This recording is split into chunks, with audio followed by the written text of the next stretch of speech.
Local talk. MLA Kamineni Srinivasa Rao బలహీనతల్ని చూద్దాం. రాజకీయ విరమణ ప్రకటనతో క్యాడర్లో అయోమయం. ఇకపై తాను ఎన్నికల్లో పోటీ చేయనని, తన కుటుంబ సభ్యులు కూడా రాజకీయాల్లోకి రారు అని ఆయన ప్రకటించడం నియోజకవర్గ రాజకీయాల్లో సంచలనంగా మారింది. ఈ నిర్ణయం వల్ల క్యాడర్లో భవిష్యత్తు నాయకత్వంపై కొంత అనిశ్చితి నెలకొంది. పాలిటిక్స్ కు ఆయన గుడ్ బై చెప్పడం, ద్వితీయ శ్రేణి నాయకత్వంలో కార్యకర్తల్లో భవిష్యత్తు రాజకీయాలపై కొంత ఉత్సాహం తగ్గడానికి కారణమైంది. మరో బలహీన అంశాన్ని చూసినట్లయితే వయసు, ఆరోగ్య పరిమితులు. ప్రస్తుతం 78 ఏళ్ల వయసుకు చేరువలో ఉన్నారు. గతంలో మాదిరిగా నియోజకవర్గమంతటా విస్తృతంగా పర్యటించడంలో, ప్రతి అంశంపై స్పందించడంలో కొంతవరకే పరిమితమవుతున్నారు అనే అభిప్రాయం స్థానికంగా వినిపిస్తుంది. ఆయన అనుభవం, ప్రజల్లో ఉన్న గౌరవం కొనసాగుతున్నప్పటికీ వయసు, ఆరోగ్య కారణాల వల్ల క్షేత్రస్థాయిలో గతంలో ఉన్నంత వేగం, చురుకుదనం చూపించడం ఒక సవాల్గా మారింది. మరో బలహీన అంశాన్ని చూసినట్లయితే కూటమి అంతర్గత గ్రూప్ రాజకీయాలు. తన వారసులు రాజకీయాల్లోకి రారు అని ప్రకటించడంతో కైకలూరులో భవిష్యత్ నాయకత్వంపై స్పష్టత కరువైంది. ఆయన తర్వాత కూటమి తరపున ఎవరు నాయకత్వం వహిస్తారు అనే దానిపై చర్చలు జరుగుతున్నాయి.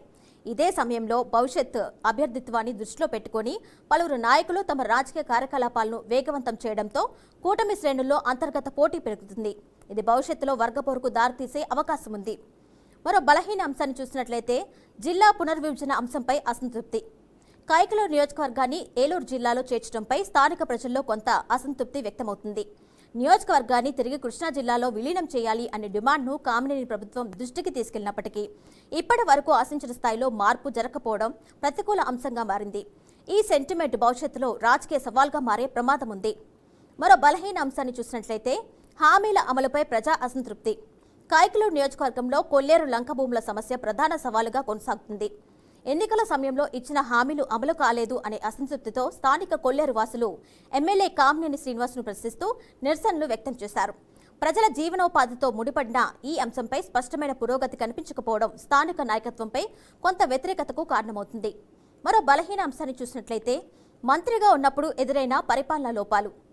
ఆయన 2014-18 మధ్య ఆరోగ్య శాఖ మంత్రిగా ఉన్నప్పుడు విజయవాడ ప్రభుత్వ ఆసుపత్రిలో ఎలుకలు కొరకడం వల్ల పసికందు మరణించిన ఘటన దేశవ్యాప్తంగా సంచలనం సృష్టించింది.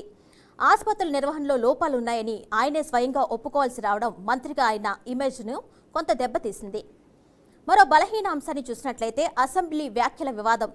ఆంధ్రప్రదేశ్ శాసనసభలో కామినేని శ్రీనివాస్ చేసిన కొన్ని వ్యాఖ్యలు రాజకీయంగా చర్చకు దారితీశాయి. ఆయన వ్యాఖ్యలపై కూటమికి చెందిన కొంతమంది ఎమ్మెల్యేలే అభ్యంతరం వ్యక్తం చేయడంతో వివాదం ముదిరింది.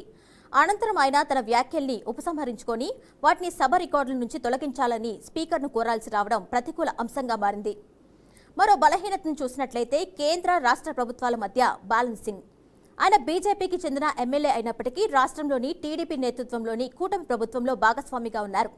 కేంద్రం నుండి రాష్ట్రానికి, ముఖ్యంగా తన నియోజకవర్గానికి ఆశించిన స్థాయిలో నిధులు, ప్రత్యేక ప్రాజెక్టులు రాబట్టడంలో రెండు ప్రభుత్వాల మధ్య సరైన సమన్వయం సాధించడం నిరంతర రాజకీయ సవాల్గా మారింది. మరో బలహీన అంశాన్ని చూసినట్లయితే కైకలూరు భౌగోళిక, మౌలిక వసతుల సవాళ్లు. ఈ నియోజకవర్గంలో రోడ్ల దుస్థితి, డ్రైనేజ్ వ్యవస్థ లోపాలు, తాగునీటి ఎద్దడి వంటి దీర్ఘకాలిక సమస్యలు ఉన్నాయి. మత్స్యకారుల జీవనోపాధికి సంబంధించిన సమస్యల్ని పరిష్కరించడానికి పెద్ద ఎత్తున నిధులు అవసరం కావడం, ప్రస్తుత పరిస్థితుల్లో వాటిని త్వరగా తీసుకురావడం ఆయనకు పెద్ద సవాల్గా మారింది. మరో బలహీన అంశాన్ని చూసినట్లయితే సౌమ్యత వర్సెస్ దూకుడు రాజకీయాలు.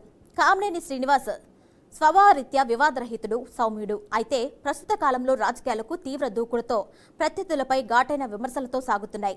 ఆయన శైలి ఈ మారుతున్న రాజకీయ ధోరణులకు, క్యాడర్ ఆశించే అగ్రెసివ్ పాలిటిక్స్ కు కొన్నిసార్లు భిన్నంగా అనిపిస్తుంది. గ్రౌండ్ లెవెల్లో మేం తెలుసుకున్న ఈ అంశాలు మీకు యుద్ధానికి ముందు మోగే ఓ సైరన్ లాంటివి. ఇప్పటికైనా వచ్చే ఎన్నికల వరకు మీకు ప్రతికూలంగా మారిన అంశాలను సరిచేసుకుని ప్రజలకు ఇచ్చిన హామీపై దృష్టి పెట్టండి. లేదంటే మీ పొలిటికల్ ఫ్యూచర్కు బ్రేకులు పడే ఛాన్స్ ఉంటుంది. కాబట్టి ఇప్పటికైనా ఎమ్మెల్యేగా గెలిచినందుకు ప్రజల కోసం పనిచేస్తారని ఆశిస్తున్నాం.